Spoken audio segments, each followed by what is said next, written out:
He was an American and a music man, and, like music, existed in time. In the history of mentalities, the way we think about things, that time was a long time ago.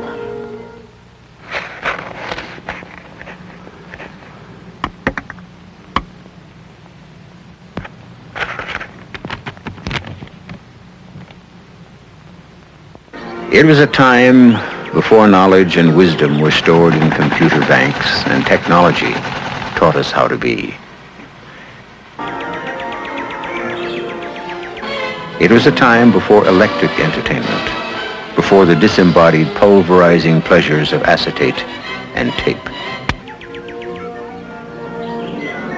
It was a time before television and the brute computer patterns of football dominated. A time when no one thought to complain that baseball, the national game, was slow.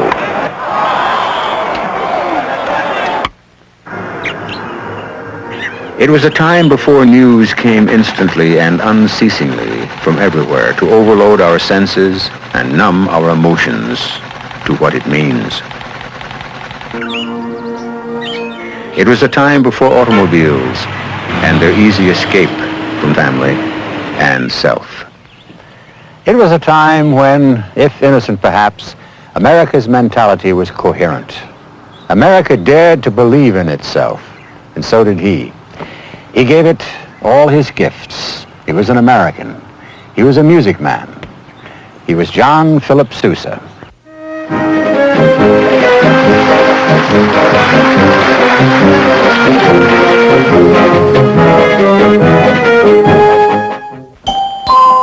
To enter the time of John Philip Sousa's life, we are entering the life of a time, an American time, when God still intervened in daily lives, and the couch belonged not to Sigmund Freud, but to a nap on Sunday afternoon. A time when almost everyone married and stayed married to someone whose family they had known for years. True, most, even by then, had left the farm and changes were visible everywhere. But these seemed manageable, rational, easily connected with the past, and the outlook remained predominantly rural. The pace was unhurried. The income tax was unheard of, and the surface was simple and serene.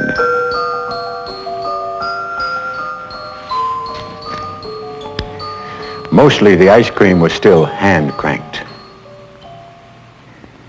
There was, to be sure, a dark side of slums and exploited labor, of disease and ignorance, and ethnic and racial cruelties. But these were viewed as the failures of individuals, not external forces. And for most, Horatio Alger was right. If you lived clean and worked hard, success was bound to come. America was perceived by the world as a majestic metaphor of material opportunity and human progress, ever extending, ever reaching, ever achieving. Americans were the most envied, hopeful, optimistic peoples on earth.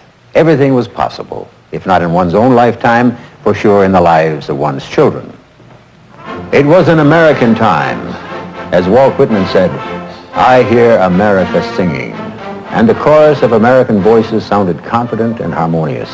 Steam and steel were the new percussion, and John Philip Sousa was writing the melodies.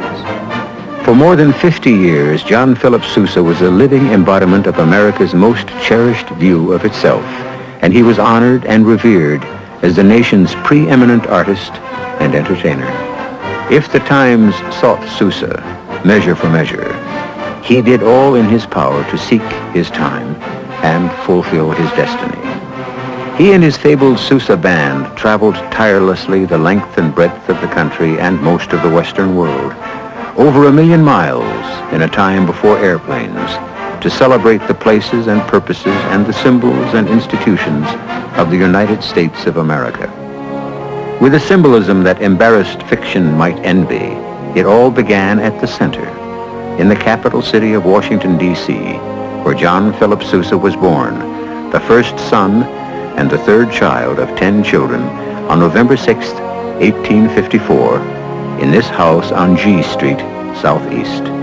Sousa's parents had moved to Washington earlier in the same year from Brooklyn, where his father had been a trombonist in the Navy Band. John Antonio Sousa, born in Spain of distinguished Portuguese parents, Sousa's father, who was well educated, was said to be a gentle, intellectual man, whom the young Sousa thought of as a friend as much as a father. Sousa's mother was Marie Elizabeth Trinkhaus, born in Hesse-Darmstadt, Bavaria, where her father had been the mayor.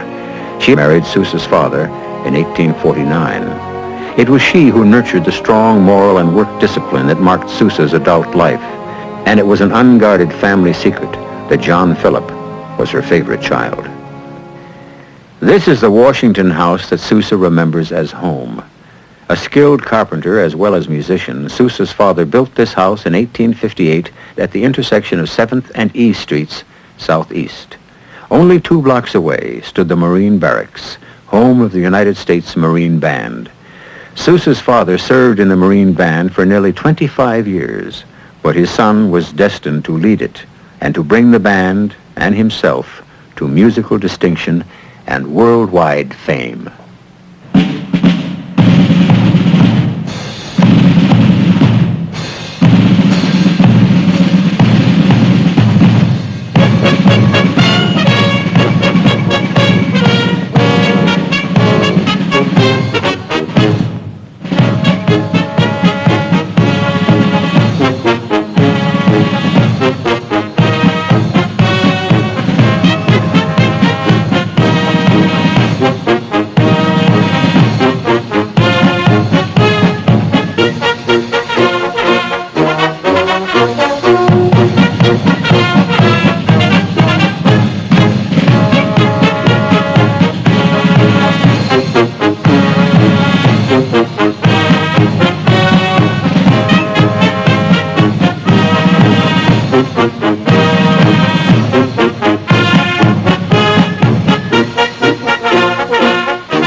If Thomas Jefferson established the Marine Band, it was John Philip Sousa who made it a musical organization of the first rank and established a tradition of excellence that is maintained to this day.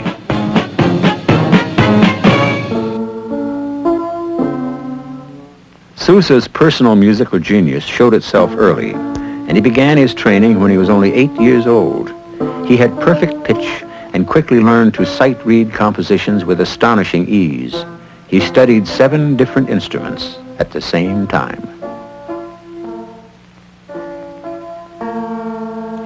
Sousa's second teacher was hot-tempered and demanding, and apparently no child psychologist. When the boy showed him his first composition, the teacher humiliated Sousa by hurling it away and denouncing it as bread and cheese music.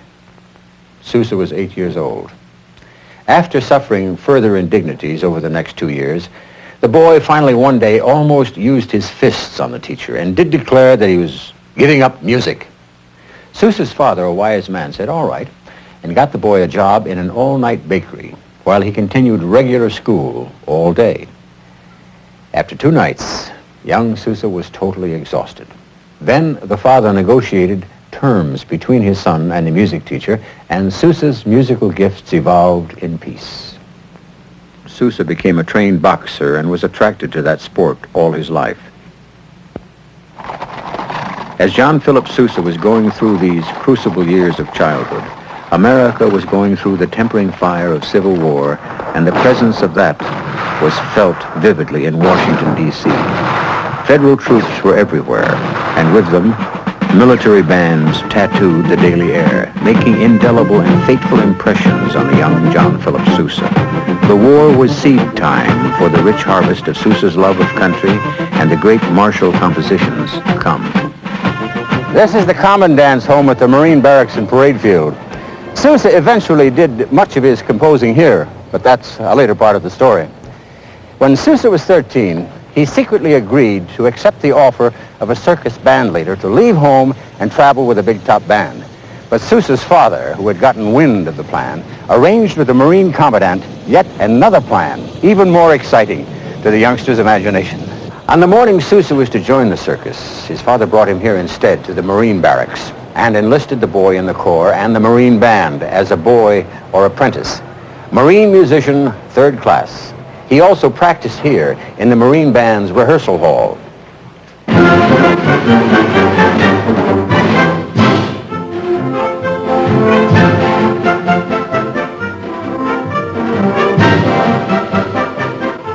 At the time, the band was not the great musical unit that it became and is. But the boy learned much and served for almost 7 years playing variously trombone, drum, fife, and clarinet. At night, he studied theory and composition with a gifted and much more compassionate teacher and began getting professional jobs around Washington as a player and conductor.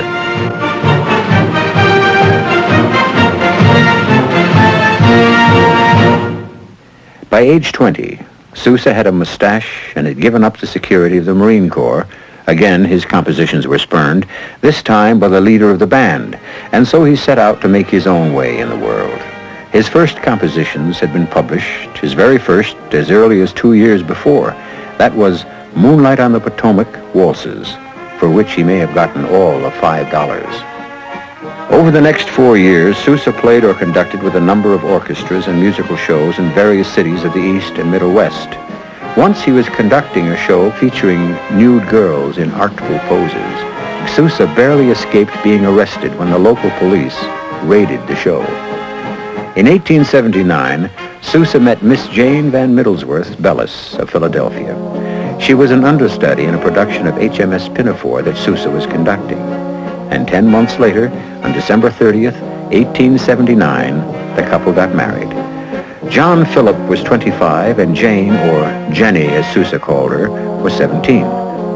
Soon after the wedding, Sousa grew the full beard that would be so famous and which he kept until World War I. Sousa and his bride were to stay married until parted by death for 52 years. In September 1880, the opportunity came that would lead Sousa to his destined place in the American Pantheon.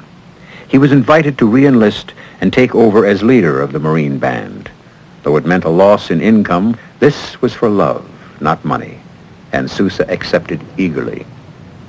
The new band made its debut at the White House on New Year's Day, 1881, and from that day, word of their fresh-found excellence traveled quickly. He hurled himself into the new job. He made strenuous demands on the members, but attracted the truly talented young musicians to his standard. He introduced serious works by the great European composers and his own impressive compositions. Sousa served under 5 presidents: Rutherford B. Hayes, James Garfield, Chester Arthur, Grover Cleveland, and Benjamin Harrison. These 12 years as leader of the Marine Band were glory years and brought forth Sousa's gifts in abundance. And the great marches that would establish his renown forever were captivating the nation. Among them, the wonderful Washington Post March, named for the newspaper of that name, and a melody that was used for a new dance called the two-step, which rapidly replaced the waltz. And the great march, inspired by the Corps itself, and named for the Marine Corps motto, always faithful, Semper Fidelis.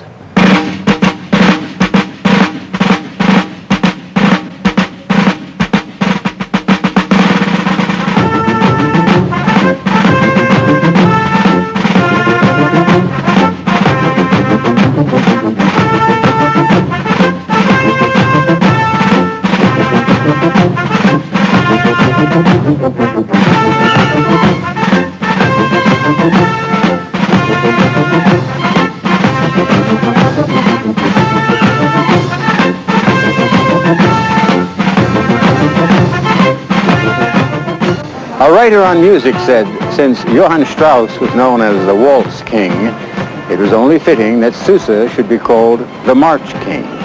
Most of the world agreed, and the name caught on for life. This engraved baton marked the occasion of Sousa's farewell concert with his beloved Marine Band. With President Harrison in attendance, the baton was given to John Philip Sousa, presented by members of the U.S. Marine Band as a token of their respect and esteem. July 29, 1892. There were even greater years ahead. His civilian band, his most enduring and popular composition, and more service to the military and to the nation. An enterprising promoter named David Blakely had been the man to convince Sousa to leave the Marines and go on tour with his own Sousa's band. Blakely would assume financial risk, pay Sousa a percentage of profits, and guarantee a salary 4 times over what he had been making. After a shaky New England tour, the band succeeded beyond Blakely's wildest expectations and lasted for 39 years. The musicians were always the best in America, and Sousa saw to it that they were paid and treated accordingly. But even more important to the band's awesome impact on its time was Sousa's certain instincts as a showman. He had an uncanny knack for pleasing and surprising audiences everywhere. His range was astonishing. He was presenting music from Richard Wagner's Parsifal 10 years before it was performed at the Metropolitan Opera. And because he knew the people wanted it, added jazz to the repertoire as well. He didn't care much for jazz, calling it music that made you want to go home and bite your grandmother. But he did like ragtime, and when he introduced it in Europe, it became a sensation there as well as in America. Sousa the showman insisted that his sopranos be gifted, but they also had to be pretty. His instrumental soloists were superb, but they also had to be crowd pleasers. Of himself, Sousa demanded all-out energy and concentration on every piece in every program. He drove himself to the point of physical exhaustion, and in later years, when people believed he had every right to slow down, he said, "When you hear of Sousa retiring, you will hear of Sousa dead." Though only 5 feet 7.5 inches tall, Sousa at 180 pounds with dark brown eyes and a dramatic beard struck a powerful platform presence. Sousa was meticulous about his grooming. He wore tailored, form-fitting uniforms, black ones during the week, white on Sundays, and frequently would throw out, after a single concert, at $5 a pair, the white kid gloves he always wore. Otis Skinner, a leading actor of the period, said, "Sousa is the best actor America has produced." Between the band's success and the royalties on his compositions, Sousa soon became a millionaire. And after 20 years on the road and living in hotels, he settled his family in this gracious home on Sands Point, Long Island, which he bought in 1915. His favorite game was baseball. His favorite pastimes were trap shooting and horseback riding. A favorite but fearsome horse he owned threw him, broke his neck in the fall, and almost left him paralyzed for life. Though he made an amazing recovery, Sousa never did regain the full use of his left arm, a fact his public never knew. Having conquered North American audiences, Sousa took his band to Europe for the first time in 1900, where it was the official band of the Paris Exposition. Some critics scoffed, among them Claude Debussy, who later recanted by emulating the American music in one of his own works. The band played 175 concerts in 34 cities. Each of 4 more yearly tours was even more successful. In 1910 and 11, Sousa's band made a tour of the world, but a few years later, the world itself was not so harmonious. When the United States entered World War I, Sousa immediately wanted to serve, though he was by then 62 years old. Still, it was arranged for him to join the U.S. Navy and be commissioned as a lieutenant. Sousa was charged with training Navy bandsmen at Great Lakes, Illinois, and before the war was over, 3,000 Navy musicians had studied with him. His own Blue Jacket band, the Jackie Band it was called, was 300 strong and stirred the nation at rally after rally as it traveled the country. To feel closer to these young men, Sousa shaved his beard in 1918 and joked that this caused Germany to sue for peace, since it made the Kaiser realize that no nation willing to make such sacrifices could be beaten. When peace came, Sousa was mustered out as a lieutenant commander, and all through the 1920s proudly wore the uniform at his civilian concerts. By the 20s, Sousa had become a national asset, an institution, and honors flowed to him from everywhere. His birthdays bordering on becoming national holidays. I don't know whether I'm worthy of such an honor, but I'm going to accept it just the same. it isn't everyone that can get a cake on his 75th birthday. No, it's not everyone that gets that many years on his age. He worked tirelessly for the betterment of high school and other amateur bands, and he fought for the rights of professional musicians. He, along with Victor Herbert, had helped to gain copyright recognition for music used in piano rolls and phonograph recordings, and later on, radio. He coined the phrase canned music and was a founding member of ASCAP, the first organization to protect rights and collect royalties for composers, authors, and publishers from all uses of their music. America came into the 1930s with Sousa well into his 70s and still vigorous and active. But the times were changing, and the first shock to America's innocent and exuberant confidence came with a crash and the Great Depression. For John Philip Sousa, the personal ending came quickly and appropriately. That evening, he had guest conducted a rehearsal for the next night's performance with the Ringgold Band in Reading, Pennsylvania. He returned to his hotel room, talked with a friend until after midnight, and 8 months short of his 78th birthday, died in the night of a heart attack on March 6, 1932. He had been right about how the world would hear of his retirement. John Philip Sousa was dead. He was buried here at Congressional Cemetery in Washington, D.C. The Marine Band commemorates Sousa's birth at a ceremony just like this one every year.